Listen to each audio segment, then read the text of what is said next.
નમસ્તે વિદ્યાર્થી મિત્રો, જય ગુરુદેવ. વિદ્યાર્થી મિત્રો, આપણે ગુજરાતી વિષયમાં લેખન વિભાગમાં નિબંધ લેખન અને અર્થ વિસ્તાર કેવી રીતે કરાય તેની ચર્ચા કરી હતી અને એ આપણે ભણી ગયા. અને તે વખતે મેં કહ્યું હતું કે લેખન છે એક કળા છે. એ લેખન છે સારી રીતે કરવા માટે ઘણી બધી બાબતો હોય જે સમજવી પડે, જેથી કરી અને આપણે સારું એવું લેખન કરી શકીએ. તો આ લેખન છે એમાં ઘણા બધા વિભાગ પડે, જેમ કે નિબંધ લેખન છે, અર્થ વિસ્તાર છે, જે અર્થગ્રહણનો મુદ્દો છે. તો એવો જ મુદ્દો છે લેખનનો અહેવાલ લેખન, જે તમારા માટે નવો નથી. ધોરણ 9માં આપણે અહેવાલ લેખન ભણી ગયા છે અને અહેવાલ તમે લખતા આવો છો. તો અહેવાલ લેખન કરતી વખતે કેવી બાબતોને ધ્યાનમાં લેવી જોઈએ? આ મુદ્દા છે એ પેપરમાં લખવાના નથી, એને માત્ર સમજવાના છે. બરાબર સમજી અને યાદ રાખી લે આપણે, જેથી કરી આપણે અહેવાલ લેખન વ્યવસ્થિત કરી શકીએ. તો સૌ પ્રથમ અહેવાલ એટલે શું? અહેવાલ લેખન એક કળા છે. તો અહેવાલ એટલે તો ભૂતકાળમાં બની ગયેલી કોઈ ઘટના છે એનું ચોક્કસ એવું વર્ણન, વૃત્તાંત જેને કહેવાય, તેને કહેવાય અહેવાલ. ન્યૂઝપેપર તમે વાંચતા હશો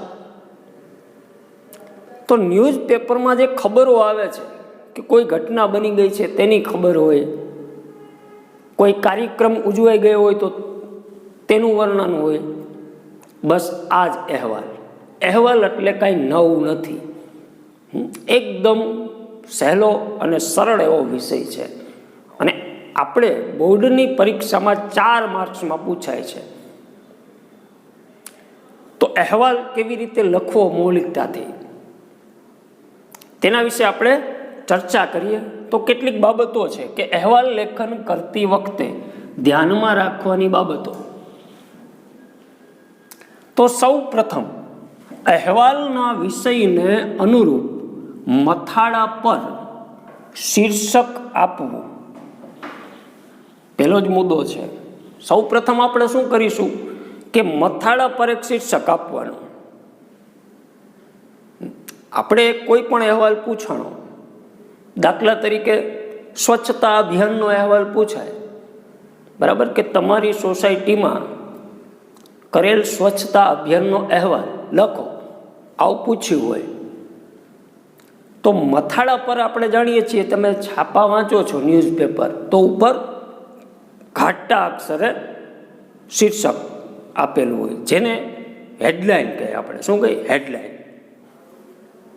બસ આમાં જે શીર્ષક છે એ લાંબુ હોય છે, હેડલાઇન જેને આપણે કહીએ. તો આપણે શીર્ષક આપી શકીએ મથાળા પર સૌ પ્રથમ. દાખલા તરીકે સ્વચ્છતા અભિયાનનો અહેવાલ આમ લખો તો પણ ચાલે, બરાબર. સ્વચ્છતા અભિયાન આટલું લખો તો પણ ચાલે, લાંબુ શીર્ષક પણ આપણે આપી શકીએ. તો સૌ પ્રથમ મથાળા પર એટલે કે ઉપર એક ટાઇટલ બાંધવાનું, જેને આપણે કહીએ છીએ હેડલાઇન, બરાબર. આ મુદ્દાઓને ધ્યાનમાં લેવાના, કારણ કે જો શીર્ષક ના આપીને ડાયરેક્ટ લખી નાખીએ તો પણ પૂરા માર્ક્સ મળશે નહીં. શીર્ષકના માર્ક્સ છે એ કાપી નાખશે, પછી મૂલ્યાંકન કરશે. એટલા માટે એક શીર્ષક આપવાનું. બીજો મુદ્દો છે કે અહેવાલના વિષયને બરાબર સમજીને કાચી રૂપરેખા તૈયાર કરવી. રૂપરેખા એટલે મુદ્દા.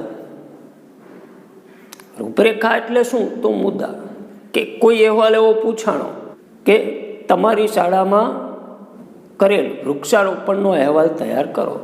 તો વૃક્ષારોપણ દરમિયાન તમે કેવી કેવી મુખ્ય પ્રવૃત્તિઓ કરી તેના મુદ્દા તૈયાર કરી લેવાના. હવે આપણે તો પેપરમાં લખવાનું છે, એટલા માટે માનસિક રીતે આ મુદ્દા આપણે તૈયાર કરી લેવાના. બરાબર? એટલે મુદ્દા તૈયાર થઈ જાય પછી એ મુદ્દા પ્રમાણે એનું વર્ણન કરવાનું આવે. તો એ બીજા મુદ્દામાં, ત્યાર પછીના મુદ્દામાં આપેલું છે કે ઘટનાક્રમને ધ્યાનમાં રાખી પાકો અહેવાલ તૈયાર કરવો. બરાબર? ત્યાર પછી શું? ઘટનાક્રમ એ જરૂરી છે. ઘટનાને ધ્યાનમાં ન રાખીએ આપણે તો ન ચાલે. બરાબર? એટલા માટે અહીંયા ધ્યાન રાખવાનું, ઘટનાક્રમને ધ્યાનમાં રાખી પાકો અહેવાલ તૈયાર કરવો. એકવાર આપણે મુદ્દા તૈયાર કરી લીધા કે આપણે જે પણ કાર્યક્રમની ઉજવણી કરી છે, જે પણ ઘટના તે સમયે બની છે, તો તેના મુદ્દા મહત્વના એ ઘટનાક્રમ પ્રમાણે ગોઠવવાના. કારણ કે અહેવાલમાં ઘટનાક્રમ છે એ મહત્વનો છે. બની ગયેલી ઘટનાનું ચોક્કસ વર્ણન છે, એટલા માટે છેલ્લે ઘટના બની હોય પહેલાં વર્ણન કરી નાખી, પહેલાં ઘટના બની હોય છેલ્લે વર્ણન કરી નાખી તો ચાલે નહીં. એટલે ઘટનાક્રમને ધ્યાનમાં રાખવો પડે. બરાબર? સમાપનનો મુદ્દો છે આગળ લઈ લઈએ તો ન ચાલે. બરાબર? આપણે કોઈ કાર્યક્રમ ઉજવતા હોય, કોઈ અતિથિ મહેમાન આવ્યા હોય તો આપણે જાણીએ છીએ કે શરૂઆત ક્યાંથી થાય? તો દીપ પ્રાગટ્યથી થાય. પછી કોઈ અતિથિ વિશેષ આવ્યું હોય તો તેનું પ્રવચન હોય, બીજા સાંસ્કૃતિક કાર્યક્રમો રાખ્યા હોય, એમ ઘટનાક્રમ લેવાનો. બરાબર? છેલ્લે પ્રસાદી હોય તો પહેલાં જ પ્રસાદી વેચી નાખી તો ન ચાલે. હા, કે અમે પ્રસાદી વેચી પછી મુખ્ય મહેમાન આવીએ, એમ ન ચાલે. છેલ્લે હોય તો છેલ્લે જ રાખવાનું. બરાબર? એમ ક્રમ છે એ જળવાવો જોઈએ, ઘટનાક્રમ. અને એને ધ્યાનમાં રાખી અને પાક્કો અહેવાલ લખવો આખો. ત્યાર પછીનો મુદ્દો છે કે શરૂઆતનું જે અહેવાલ છે એ કઈ રીતે લખવાનું? તો અહેવાલની શરૂઆતમાં સમગ્ર ઘટનાનું ટૂંકમાં વર્ણન કરવું, ત્યાર પછી વિગતવાર વર્ણન કરવું. ટૂંકમાં બધું વર્ણન કરી નાખવાનું, ત્યાર પછી વિગતવાર. તમે સમાચાર જોતા હશો તો સમાચારમાં ઘણી વાર આવે છે ને કે ટૂંકમાં સમાચાર, કે ટૂંકમાં સમાચાર પહેલાં કહી દઈએ બધા સમાચાર, પછી એક એક સમાચારને વિગતવાર વર્ણન કરે અને કહે. છાપામાં પણ એવી જ રીતે હોય છે. બરાબર? હવે આપણને અહેવાલ આપ્યો હોય કોઈ પણ, તો આપણે શરૂઆત કરવાની એકદમ ટૂંકમાં વર્ણન કરવાની કે અમારી સોસાયટીમાં તારીખ, સ્થળ, એનો ઉલ્લેખ કરવાનો. બરાબર? કે અમારી સોસાયટીમાં આ તારીખે કે આ સ્થળે સ્વચ્છતા અભિયાનનું આયોજન કરેલું, જેમાં નાના મોટા સૌએ ઉત્સાહભેર ભાગ લીધેલો. અને કોઈ અતિથિ એવા કોઈ વિશેષ વ્યક્તિ આવ્યો હોય તો તેનો ઉલ્લેખ કરી નાખવાનો, ટૂંકમાં હોય. પછી વિગતવાર વર્ણન કરવાનું. આ રીતે અહેવાલની શરૂઆત કરવાની અને પછી વિગતવાર વર્ણન કરવાનું. ત્યાર પછીનો મુદ્દો છે અહેવાલમાં તારીખ, સમય, સ્થળ અને વ્યક્તિ વિશેષનો ઉલ્લેખ કરવો. ખાસ, ચોક્કસ. કારણ કે અહેવાલ છે એક ચોક્કસ ઘટના છે. હવે ઘટના કોઈ પણ ઘટે તો તેનો સમય હોય, તારીખ હોય અને સ્થળ પણ હોય કે કયા સ્થળે આ ઘટના ઘટી હતી. કોઈ પણ અહેવાલ પૂછી શકે તો તેમાં, અને વ્યક્તિ વિશેષ છે તો એ બધા અહેવાલમાં નહીં આવે. કારણ કે ક્યાંક એક્સિડન્ટ થયું ને એનો અહેવાલ તમને લખવાનો કીધો હોય કે ગમખ્વાર અકસ્માતનો અહેવાલ, તો તેમાં વ્યક્તિ વિશેષની કોઈ જરૂર છે નહીં. આ કોઈ હોદ્દેદારો આવ્યા હોય, જેમ કે બહુ મોટું એક્સિડન્ટ થયું તો કલેક્ટર દોડી આવ્યા હોય કે એસપી, ડીએસપી એ આવ્યા હોય તો એનો ઉલ્લેખ કરી શકાય. બરાબર, તો એ વ્યક્તિ વિશેષ જ થયા. અને કોઈ પણ અહેવાલ હોય તો મેં કહ્યું તેમ તારીખ, સમય અને સ્થળ એ હોય જ છે. એટલે વર્ણન કરતી વખતે ચોક્કસ તારીખ લખવી કે આ તારીખે, બરાબર, આ સ્થળે. અને અહેવાલના શીર્ષકની નીચે પણ તારીખ અને સ્થળ આવે છે, તો એ તારીખ અહેવાલની તારીખ નથી, ઘટનાની તારીખ નહીં, તો એ અહેવાલની તારીખ થઈ. બરાબર, એ અહેવાલની તારીખ થશે. જેમ કે એક શીર્ષક આપ્યું તમે કે સ્વચ્છતા અભિયાનનો અહેવાલ. હવે સ્વચ્છતા અભિયાન જે તારીખે કર્યું છે તમે એ અંદર આવશે, અહેવાલમાં તેનો ઉલ્લેખ કરવાનો, પરંતુ ઉપર તારીખ આવશે. જેમ કે સ્થળ તો મોરબી ડાયરેક્ટ લખી નાખવાનું અને નીચે તારીખ આવે. તો જે દિવસે તમે સ્વચ્છતા અભિયાન કરેલું જે તારીખે, એના પછીની તારીખ છે એ ઉપર આવશે. બરાબર, દાખલા તરીકે તમે 10 તારીખે સ્વચ્છતા અભિયાન કર્યું હોય તો અહેવાલની તારીખ આવશે 11. કેટલી આવશે? 11. પરંતુ આ તારીખ અને સ્થળ જેમાં ખાસ છે તારીખ, અમુક ચોક્કસ વિષય હોય તો એની તારીખ પણ ચોક્કસ હોય છે. બરાબર, તો એ ખાસ ધ્યાનમાં લેવાનું છે. સ્વાતંત્ર્ય પર્વની ઉજવણીનો અહેવાલ આવે તો અંદર આપણે જાણીએ છીએ કે 15 ઓગસ્ટ આવે, એમાં પછી ઈચ્છા પડે એવી તારીખ લખી નાખી તો ન ચાલે. બરાબર, ગણતંત્ર દિવસની ઉજવણી આવે તો એમાં 26 જાન્યુઆરી આવે. તો આ તારીખો પણ યાદ રાખવી. શિક્ષક દિન કે કોઈ પણ ઉજવણી કરતા હોય તો એની તારીખ છે એ ચોક્કસ હોય. કોઈ ખાસ દિવસોની ઉજવણી, બરાબર, તો એની તારીખ છે એ ચોક્કસ હોય છે. માટે તારીખો યાદ રાખવી કે તારીખ કઈ લખવી. બરાબર, તો તેમાં ન ચાલે કે ઈચ્છા પડે એવી તારીખ આપણે લખી નાખી. સ્વાતંત્ર્ય પર્વમાં 15 ઓગસ્ટ જ આવશે. તો આ તારીખ, સમય અને સ્થળ, બરાબર, આ યાદ રાખવું. હવે જોઈએ આગળના મુદ્દા. ત્યાર પછીનો મુદ્દો છે અહેવાલમાં મહત્વની બાબતોનો જ સમાવેશ કરવો, ગૌણ બાબતોનો માત્ર ઉલ્લેખ કરવો. અહેવાલમાં ચોક્કસ વર્ણન હોય છે, જેથી કરી જે મહત્વની બાબતો છે એનું જ વર્ણન કરવું, સામાન્ય બાબતોનું નહીં. અમુક ગૌણ બાબતો હોય તો માત્ર ઉલ્લેખ કરી શકીએ. બરાબર, વૃક્ષારોપણનો અહેવાલ હોય તો આપણે જાણીએ છીએ કે ખાડા ગાળવા, બરાબર, એ એક ગૌણ બાબત છે તો ઉલ્લેખ કરી શકીએ. બરાબર, પછી મેં કોષ લીધી, ત્રિકમ લીધું ને ખાડા ગાર્યા ને, બરાબર, ત્યાં સુધી બરાબર છે, ગૌણ બાબતનો ઉલ્લેખ કર્યો. બરાબર, મેં એક ખાડો ખોદ્યો, પછી વળી પ્રિન્સિપલ આવ્યા એને એક ખાડો ખોદ્યો, પછી વળી બીજા વિદ્યાર્થીનું નામ લખીને એને એક ખાડો ખોદ્યો. તો એટલું બધું વર્ણન કરવાની જરૂર છે નહીં. મહત્વની બાબત આપણે જાણીએ છીએ કે વિષયમાં કઈ બાબત મહત્વની હોય, કોઈ પણ વિષય હોય ત્યારે, તો એ મહત્વની બાબતોનો જેમાં સમાવેશ કરવો ને એનું જ વર્ણન કરવું. ગૌણ બાબત એવી આવતી હોય તો એનો ઉલ્લેખ માત્ર કરી શકાય. બરાબર, ત્યાર પછી કે અહેવાલમાં બની ગયેલી ઘટનાનું વર્ણન હોવાથી અહેવાલ હંમેશા ભૂતકાળમાં લખાય.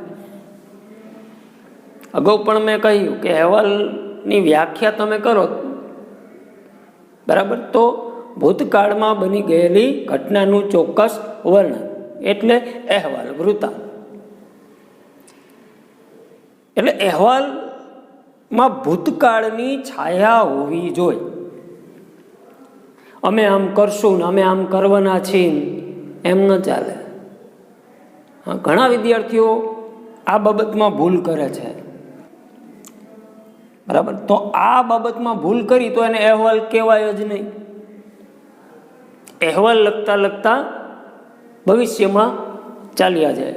અમારી શાળામાં અંતાક્ષરી સ્પર્ધા યોજવામાં આવી હતી. તેનો અહેવાલ લખવાનો છે, બરાબર. તો એમાં લખી નાખે કે અમારી શાળામાં અંતાક્ષરી સ્પર્ધા યોજાયેલ છે, કોઈ ભાગ લેવા માંગતા હોય તો અરજી કરી શકે ના. એવું નથી લખવાનું, આવેદન નથી માંગવાના. અંતાક્ષરી જે સ્પર્ધા છે એ યોજાઈ ગઈ ઓલરેડી. હવે એ જે બની ગયું છે એનું વર્ણન કરવાનું. એટલે કઈ રીતે કરવું પડે આપણે જાણીએ છીએ, બરાબર. સ્વચ્છતા અભિયાન હોય તો અમારી શાળામાં આ તારીખે સ્વચ્છતા અભિયાનનું આયોજન કરેલું હતું, જેમાં દરેક વિદ્યાર્થીઓએ ઉત્સાહભેર ભાગ લીધો હતો. ભૂતકાળમાં જ અહેવાલ લખાય, આ બાબતને ખાસ ધ્યાનમાં રાખજો, બરાબર. ત્યાર પછીનો મુદ્દો છે કે ઘટના જેવી બની હોય તેવું જ ચોક્કસ વર્ણન કરવું. ઘટના જેવી બની છે એવું જ ચોક્કસ વર્ણન કરવાનું હોય ભૂતકાળમાં, બરાબર. એમાં કાંઈ વધારા નથી કરવાના. ન બન્યું હોય તેવું પણ લખી નાખી. પરંતુ વિચાર એ પણ કરવાનો કે આપણે બોર્ડની પરીક્ષા કે અન્ય પરીક્ષામાં લખવાનું છે, તો ત્યારે આપણે આપણી રીતે લખવાનું છે, ઘટના બની હોય કે ન બની હોય, બરાબર. તો એમાં પછી એવું નથી લખવાનું કે દાખલા તરીકે પૂછ્યું હોય શિક્ષક દિનની ઉજવણીનો અહેવાલ લખો, તો પછી એમ ન લખાય કે આ વખતે ઉજવાયેલ નથી. આપણે ખ્યાલ હોય કે શિક્ષક દિવસની ઉજવણી કરી છે, શિક્ષક દિનની, તો એમાં શું શું આપણે કરી છે, તો એના આધારે પેપરમાં લખવાનું. મહત્વની બાબતો છે એ લખવાની, બરાબર. એને ચોક્કસ વર્ણન કર્યું કહેવાય, કારણ કે આપણે પેપરમાં લખવાનો છે, આપણે હકીકતમાં નથી લખવાનો. કોઈ ન્યૂઝ રિપોર્ટર હોય તો એને વાસ્તવિક અહેવાલ રજૂ કરવો પડે, તો ત્યારે જે તે ઘટના સ્થળે જાય, તેના મુદ્દા કલેક્ટ કરે, પછી અહેવાલ તૈયાર કરે. પરંતુ આપણે તો પરીક્ષા અંતર્ગત અહેવાલ લખવાનો છે. આ વાસ્તવિક જીવનમાં તમે લખો તો આ બધી બાબતોને ધ્યાનમાં ચોક્કસ રાખવી પડે, તો એમાં જે બન્યું હોય તે. પરંતુ પરીક્ષા દરમિયાન આપણને ખ્યાલ હોય, બરાબર, કે કયો વિષય છે. જન્માષ્ટમીની ઉજવણી, તો એમાં શું શું આપણે કરીએ, તો એનું વર્ણન ઘટનાક્રમ પ્રમાણે કરવાનું. વૃક્ષારોપણ દિવસની ઉજવણી કરીએ તો તેમાં આપણે શું શું કરીએ શરૂઆતથી. રમતોત્સવનો અહેવાલ હોય તો આપણે અગાઉ રમતોત્સવની ઉજવણી પણ કરેલી છે, તો શરૂઆત આપણે કઈ રીતે કરીએ છીએ ખ્યાલ છે ને, કે કોઈ અતિથિ વિશેષ આવે, બરાબર, ઓપનિંગ કરે, દીપ પ્રાગટ્ય કરે, મસાલ વગેરે વગેરે. તો એ બધું ચોક્કસ વર્ણન કરવાનું. વધારાનું કંઈ વર્ણન કરવાની જરૂર નથી. એટલા જ માટે એના પછીનો મુદ્દો છે કે અહેવાલમાં અલંકારો, ઉદાહરણો વગેરેનો ઉપયોગ કરવો નહીં. અહેવાલમાં અલંકારિક ભાષા ન આવે. કેમ? તો કે અહેવાલમાં જે ઘટના બની છે એનું જ વર્ણન કરવાનું છે. એમાં અલંકારો ન આવે, અલંકારિક ભાષા.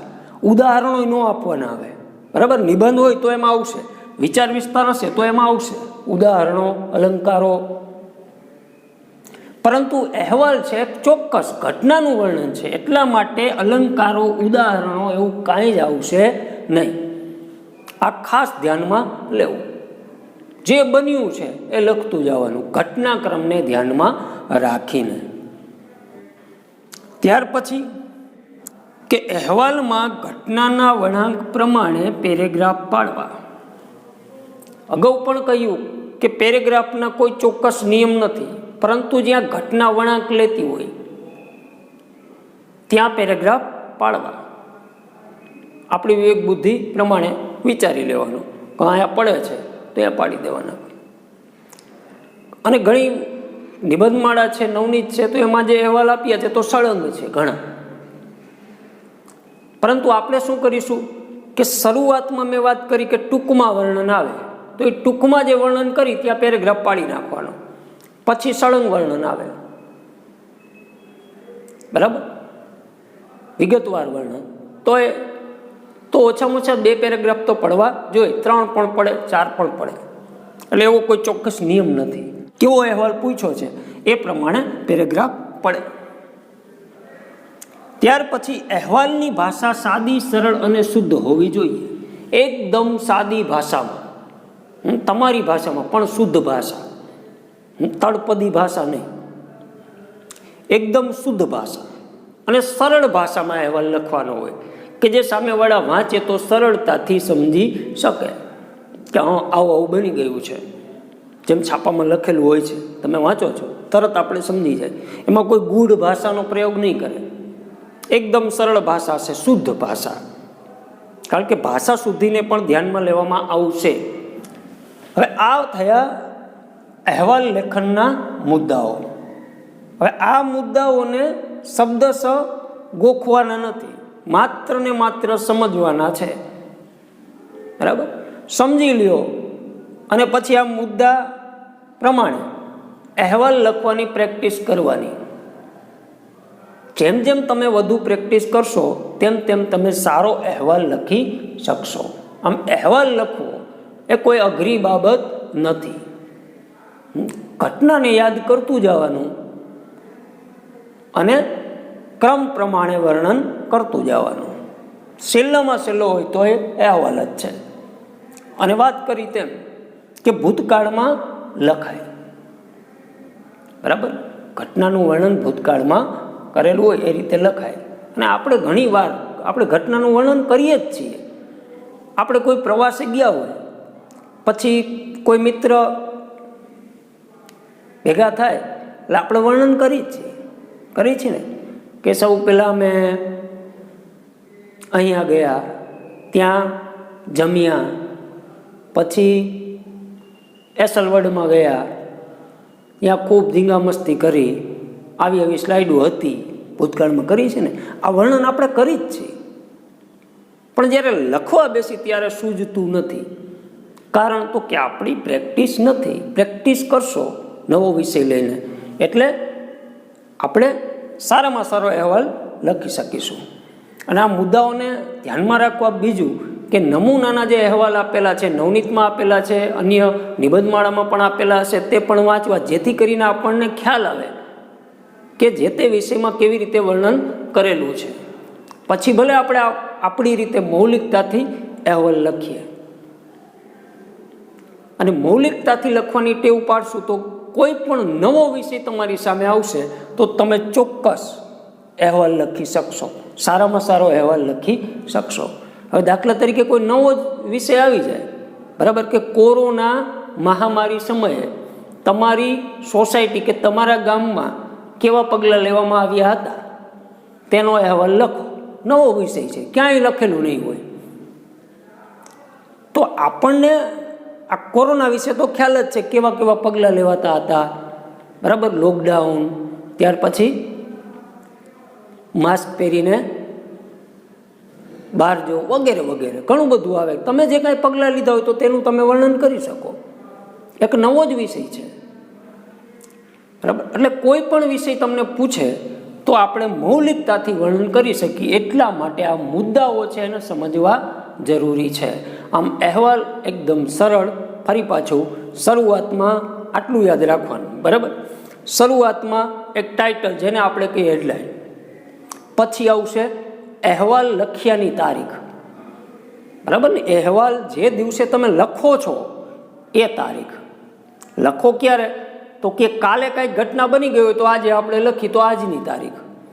અને સ્થળ, ત્યારબાદ ટૂંકમાં વર્ણન સમગ્ર ઘટનાનું, ત્યારબાદ વિગતવાર વર્ણન, અને બાકી આ મુદ્દાઓમાં જેમ ચર્ચા કરી એ બાબતનું ધ્યાન રાખવાનું. એટલે અહેવાલ તૈયાર. અને અહેવાલ છે આપણે 100 શબ્દોમાં લખવાનો હોય છે પેપરમાં.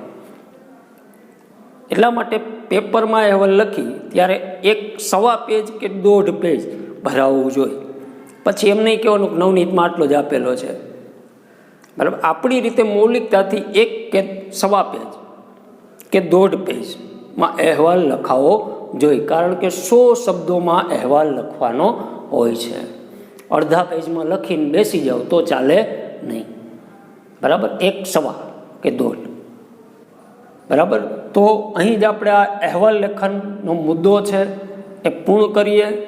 ફરી મળીશું. અસ્તુ. જય ગુરુદેવ.